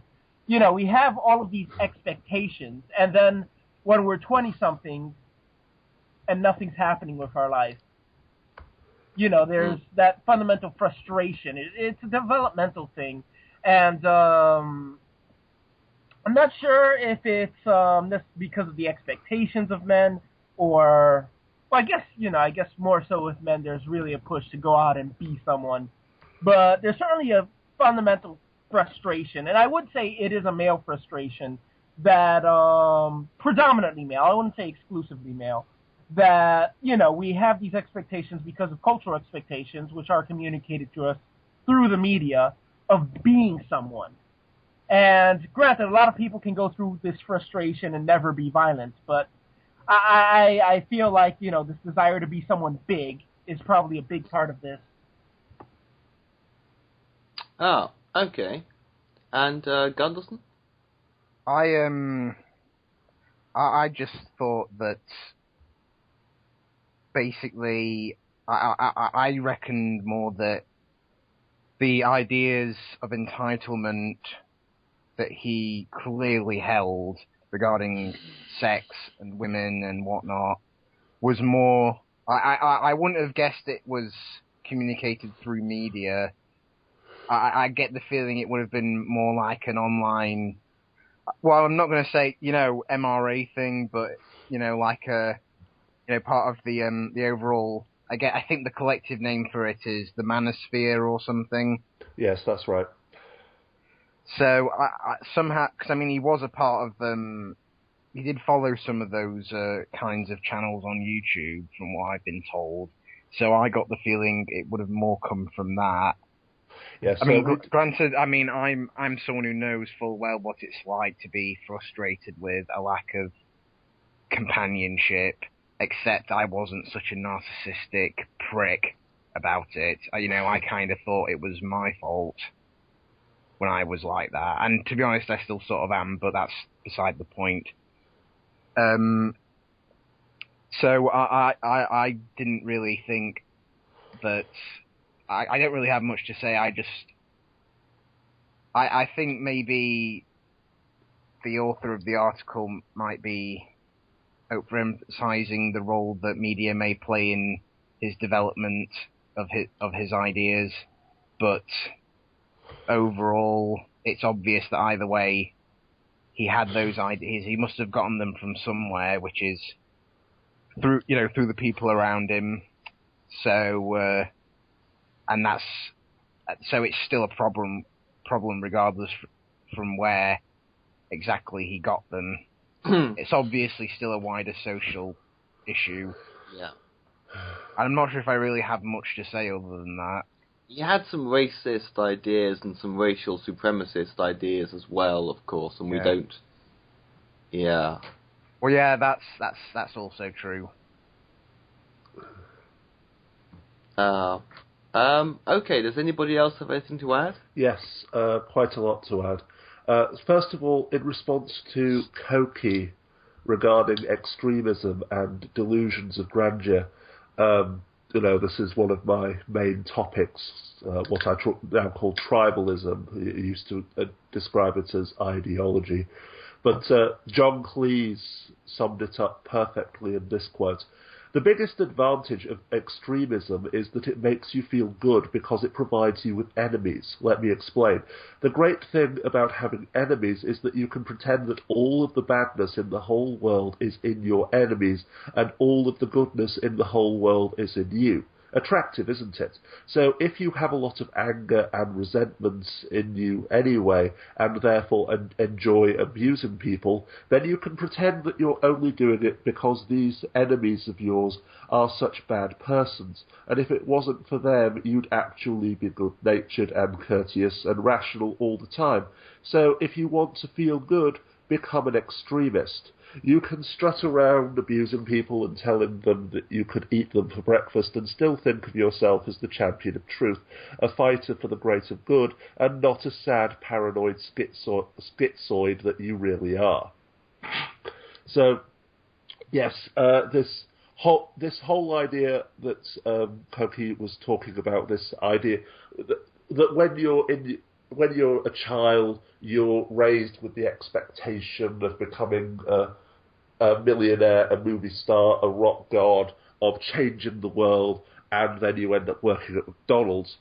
So yes, this, as I've discussed, actually changing the world, helping people is incredibly difficult. But whereas just blaming the people you hate and claiming that, if only X didn't exist, whatever X is, then the world would be sunshine and buttercups. That's as easy as taking candy from a diabetic baby.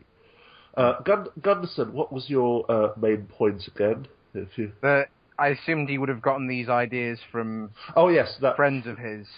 Exactly, from the manosphere. We've discussed this in a previous segment with Ashley, I think, or at least I touched on it. The fact that you can't really go onto the internet, as much as MRAs and MGTOWs and pickup artists are screaming that no, he was just a lone nut, this isn't what the MRA represents, you can't go onto the internet and hear that women use men as walking wallets and walking cash machines. Women friend-zone men, offering sex and denying it to them just to get whatever they want. That women entrap men in marriage and pregnancy and falsely accuse men of rape and so on and so forth, and never suffer any consequences. You can't say that to someone like Elliot Rodger, who again is narcissistic, entitled, angry, and then not expect something like this to happen. And finally, Alex, what was your point as well, please? I think I've forgotten. Damn it. Well, but, I do, I guess when we talk about sort of extremism, I mean, we don't really view the MRM, or I guess in this case, the pickup artist community, the pickup artist hater community, I guess it's hard to really place in the manosphere as sort of like this militant group, but you do have these sort of outliers. And, there was also sort of these racial notions, and I think he also, bashed at wealth and people who are wealthier than him. I'm not sure how much of it is, the ideology and how much of it is he's just taking what he can to justify, I guess, like you said, trying to find enemies so he can feel good. Yes, what Alex's point was about racism. Again, I think that was more down to his own insecurity, narcissism, etc. From reading from the manifesto and from the video, saying that he always assumed that, quote, blonde sluts rejected him, never noticed him, whatever the correct term is. because he was half Asian. Again, but then saw these same blonde sluts in inverted commas talking to full-blood Asian men. And this is something which, again, could be influenced by the media. That with very rare exceptions like Wesley Snipes or Will Smith, heroes are always straight, square-jawed, brown-haired white men. Just look at the video games industry. Yeah, it's no, it's because I'm half Asian. They'll only want to sleep with superior white alpha males. What? They're fucking N-words as well. So again, to try and blame it on any one issue, racism or the media, etc. It was all just a soup of entitlement and rage and hatred and projection and extremism, and it's far too complex to really just have an article like this saying, how could the media have influenced him? Although, as you pointed out before we started recording, Alex, this question is still much more valid than blaming the shooting on communism or same-sex marriage. Okay, and just to explain, we have lost Ashley. She had to run. Other than that, if I could have some closing thoughts. So, James, your closing thoughts. The more of this I think about it, the more this ties into one of my themes which I've been exploring in my videos for the last few months. The ideal which all people are expected to achieve, the husband, wife, 2.4 children, nice house in the suburbs, dog, white picket fence. This, and also the ideal of the white, square-jawed, cisgendered male hero, admired by men and desired by women.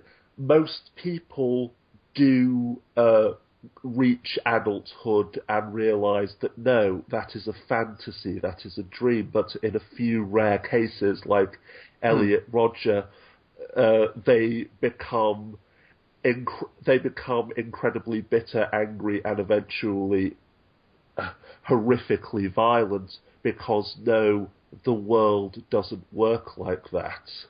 So it does raise so many important issues, but of course that would take another 3 years to discuss or to even to explore. So in the meantime, may the great holy donkey bless your house for 7 generations. Oh, as many as 7. Okay. That's the unlucky number, though.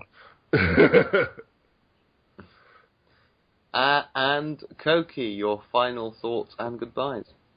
Well, I mean, obviously we have a lot of expectations in society, be it expectations of importance, expectations of sex, and a lot of this is communicated through the media. And we have reached an age where we have a very individualist culture. We don't view ourselves as much as a people accomplishing things, but like we need to go out and accomplish things ourselves. And this is an easy problem to resolve. I don't know if fewer, I guess, heroes in media or fewer sort of people going through misadventures could, if we were to just like remove that from the media, if that would necessarily solve the cultural expectations. This is, like most issues, not something that's really easy to deal with. I just hope that the hamster of social wellness can smile upon the world and that things will get better. Oh, okay. And Gunnison. I don't think I really have anything to say other than what's already been said. Okay. And the fact that there is a whole new hamster in the Pantheon now. He has multiple hats. Or it. I don't know. I don't know the hamster's gender. Even the hamster is working more than one job. Yeah, it's tough times for... Is it a god? I don't even know. Tough times for Thanks, hamsters. Obama.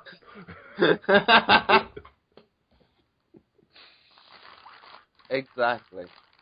Oh, okay. Well, what else can I say on that bombshell? It's good night from me.